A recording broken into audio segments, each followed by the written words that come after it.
నర్సన్నపేట మండలంలో వైఎస్ఆర్ కాంగ్రెస్ పార్టీకి సంబంధించి సారథైన రథసారథైన కర్త కర్మ క్రియ ఏదైనా రాష్ట్రంలో వైఎస్ జగన్మోహన్ రెడ్డి ఉన్న తిరువూరు నియోజకవర్గ పరిధిలో నల్లకట్ల స్వామిదాస్ ఆయన అక్కడ ఉన్న మధ్యలో జిల్లా అధ్యక్షుడిగా దేవినేని అవినాష్ బాబు ఉన్న అబ్జర్వర్ రెడ్డి గారు ఉన్న నియోజకవర్గ పరిధిలో ఎంతమంది ఉన్నా కానీ నర్సన్నపేట మండలానికి వచ్చేళ్ళకే రాష్ట్ర కార్యవర్గ సభ్యులు ప్రస్తుతం పదవి పొందిన మద్దిరెడ్డి సూర్యనారాయణ రెడ్డి ఆయన మాటే వేదవాక్కని అందరికీ తెలిసింది. ఎందుకనంటే పార్టీ పుట్టిన కాడి నుండి ఇవాటి వరకు కూడా వైఎస్ఆర్ కాంగ్రెస్ పార్టీలో ఆయన నిర్ణయమే అంతిమ నిర్ణయంగా ఉండటం జరుగుతోంది. ఎందుకనంటే ఆయన మాట వేదవాక్కుగా అందరూ ఉంటారు కాబట్టి.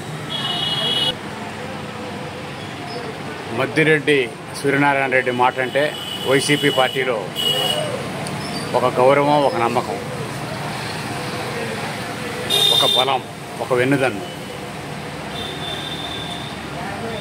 అందుకనే ఆయన ఏ నిర్ణయం తీసుకున్నా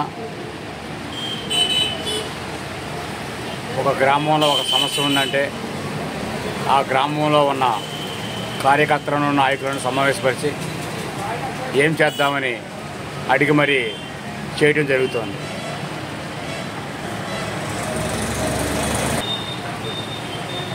అందరి ఆమోదయోగ్యమైన నిర్ణయాలే తీసుకోవడం జరుగుతుందని ఆ విషయం ప్రతి ఒక్కరికి తెలిసింది. ఇదంతా ఎందుకు చెప్తున్నానంటే రాబోయే గ్రామ పంచాయతీ, మండల ప్రజా పరిషత్, జడ్పీటీసీ ఎన్నికలకు సంబంధించి ఎన్నికలు జరిగే నాటికి ఏ వ్యక్తి ఎక్కడ పోటీ చేస్తే ఎలా ఉంటుంది, విజయాన్ని తమ ఖాతాలో వేసుకునేందుకు వీలుంటుంది, సామాజిక వర్గ పరంగా ఓటు బ్యాంకు ఈ రకంగా ఉంది, ఎంత ఉంటుంది అనే విషయాల్లో సంపూర్ణ అంచనా ఆయన ఎక్కడ కూర్చున్నా రిమోట్ నొక్కిన విధంగా స్క్రీన్ మీద ఆయనకు స్క్రీన్ ఎదుర్కొంటా లేకపోయినా ఒక ఊరు అనంటే ఆ ఊరుకు సంబంధించి ఎంతమంది నాయకులు ఏ ఏరియాలో ఉన్నారు, ఆ నాయకునికి సంబంధించి ఓటు బ్యాంక్ ఎంత, ఎన్ని ఓట్లు పడతాయి, ఎన్ని ఓట్లు ఉన్నాయి, అటు ఇటు కాకోకుండా అంటే గట్టిగా డైరెక్ట్గా వెళ్ళి అడిగితే పడే ఓట్లు ఎన్ని, ఫోన్ చేస్తే పడే ఓట్లు ఎన్ని అనే విషయాల మీద సమగ్ర అవగాహన కలిగిన వ్యక్తి మద్దిరెడ్డి సూర్యనారాయణ రెడ్డి అనేది జగమెరిగిన సత్యం. అయితే ఇవన్నీ తెలుసు కాబట్టే ఆయన సుదీర్ఘకాలంగా ఆయన సారథ్యంలో వైఎస్ఆర్ కాంగ్రెస్ పార్టీని ముందుకు తీసుకెళ్ళగలుగుతున్నారు. ప్రజెంట్ వాడి వేడి గ్రామ పంచాయతీలు కాబట్టి ఆ తర్వాత మండల ప్రజా పరిషత్ ఇవన్నీ ఉండటంతో ఈ జడ్పీటీసీలకు సంబంధించి ఎవరిని నుంచోబెడితే గెలుపు తథ్యం అనే దాని మీద 1+3 అంటే గ్రామ సర్పంచ్, ఎంపీపీ, జడ్పీటీసీ. ఎంపీపీ అంటే ఎంపీటీసీలు. జనరల్గా అభ్యర్థి ఎవరనేది సెకండ్ క్వశ్చన్, సెకండ్ పాయింట్.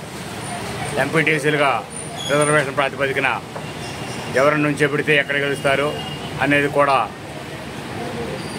సర్వం తెలిసిన సర్వాంతర్యామి మద్దిరెడ్డి సూర్యనారాయణ రెడ్డి కాబట్టి ఆయన అంచనాలు ఆయనకు ఉంటాయి. కాబట్టి ఒక మనిషి పేరు ఒక్కసారి ఆయన ముఖం చూసి ఆయన యొక్క ఆటోబయోగ్రఫీ మొత్తం కూడా చూడంగానే చెప్పగలిగిన వ్యక్తి ఆయన. అలానే గత ఎన్నికల్లో 1, 2, 3 ఊర్లు కాకోకుండా మిగిలిన ఊర్లలో గ్రామ పంచాయతీలు రావడానికి కారణమైంది. మిగిలిన ఊర్లలో కూడా అది అంతర్గతంగా ఉన్న ఇబ్బందే తప్ప బాహ్యంగా ఉన్న ఇబ్బంది మాత్రం కాదనేది ఆ సమయంలో అక్కడ వినిపించడం జరిగింది. ఎందుకనంటే గెలుపు తథ్యం అనుకున్న వాళ్ళనే ఆయన నిల్చోబెడతారు. ఇది అందరికీ తెలిసిన విషయమే. ఏది ఏమైనా ప్రస్తుతం మారుతున్న రాజకీయ సమీకరణలు ఏ రకంగా ఉంటాయో అనేది ఒక ఎత్తు. దీన్ని అన్నింటిని మించి పోల్ మేనేజ్మెంట్లో అపార అనుభవం కలిగిన అపర చాణక్యుడైన మద్దిరెడ్డి సూర్యనారాయణ రెడ్డి నాయకత్వంలో గెలుపు ఏ రేంజ్లో ఉంటుంది అనేది ఆ పార్టీకి సంబంధించిన లీడర్లు గణాంకాలు లెక్కిస్తున్నారు. వీటన్నిటిని మించి కార్తీక మాసంలో వన సమారాధన కార్యక్రమాలు మరి ఒక మినీ ఎన్నికల వేదికనే చెప్పాల్సిన పరిస్థితి ఉంది. ఎందుకంటే ఇప్పటికే సాప కింద నీరుల ఏ ఏరియాల్లో వనభోజనాలు ఏర్పాటు చేయాలి, ఓట్ల సమీకరణకు ఏమి చేయాలనేది ఒక రాజకీయ పార్టీ పథకరచన చేస్తున్నట్టు తెలుస్తుంది. అదేవిధంగా ఎవరైనా సరే గెలుపు కోసమే ప్రయత్నిస్తారు కాబట్టి ఎవరి ఎత్తులు వాళ్ళకుంటాయి. కొంతమంది గజకన్న గోకన్నట్టకు టమారు విద్యలు ప్రదర్శిస్తే ఒక పక్క తాడిని తన్నే వాళ్ళకి తల తిన్నే వాళ్ళు వేరే వాళ్ళు ఉంటారు. అది కూడా తెలిసిందే. ఏది ఏమైనా అతి త్వరలో ఎన్నికల నగారా మోగనుంది కనుక గ్రామ పంచాయతీలకు సంబంధించి